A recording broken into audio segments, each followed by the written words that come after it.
Prime Minister Mark Carney announced he's pausing yet another cornerstone environmental policy laid out by his predecessor, Justin Trudeau. The PM announced Friday that his government will pause the 2026 electric vehicle target, launch a review of the overall mandate, and amend federal clean fuel regulations.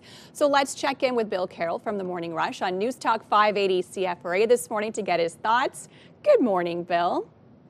Good morning. Well, I guess it's nice to see the Liberal government finally coming to terms with what most of us have known for a long time, that the environment matters, but what Canada does about it alone in a vacuum doesn't change very much. And it's taken tariffs to bring that message home.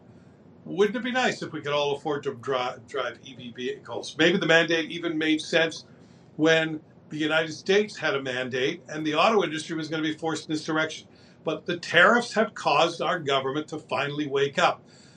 It's a bit discouraging in that they're obviously setting themselves up for the long term here. The government that got elected promising to get rid of the tariffs, that they knew how to negotiate with Donald Trump, they're obviously giving up on themselves in that area. They know it's not going to happen.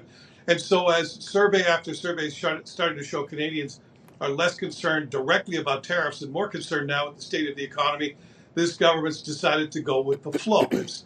It's how Liberals, I guess, in the end have always governed. It's go in the direction of the wind. And this is one of the times when it actually, I think, works out in Canadians' favor. We can't afford to be leaders in these areas right now. This is about survival. We are in survival mode.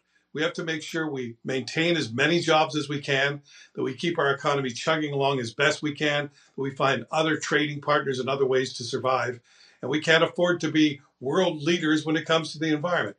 I think that's unfortunate. I'm a believer that it's a serious threat. Man-made global climate change is a big problem, but the United States does not give a damn about that, and they're going to march ahead and do their own thing. So, unfortunately, there's no point in us trying to make changes in any way if they're not willing to play along. So here we are. We have a Liberal government that's giving up the policy they believed in for more than a decade and moving over to the kinds of policies the Conservatives had been demanding for years. So here we are. It's a strange turn of events, Melissa, in Canadian politics. You know what, though? As an EV driver, I almost felt a little bit of sigh of relief because I was a little bit nervous about this influx of new EV drivers being on the road when the infrastructure is still just not there.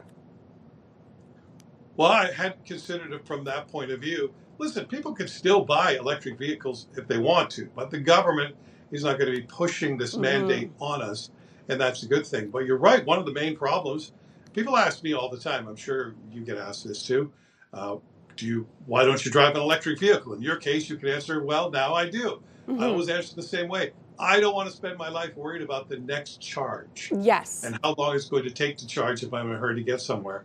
And you're right, there's not enough infrastructure there. It seems like we were getting it backwards a little bit. Let's force people to buy electric vehicles without not just the number of charging stations, without the electrical grid infrastructure that we need to support all of those people plugging in their cars overnight in all of those homes. So, yeah, it's a good thing we're taking a break and taking a pause. And let's just survive for the moment.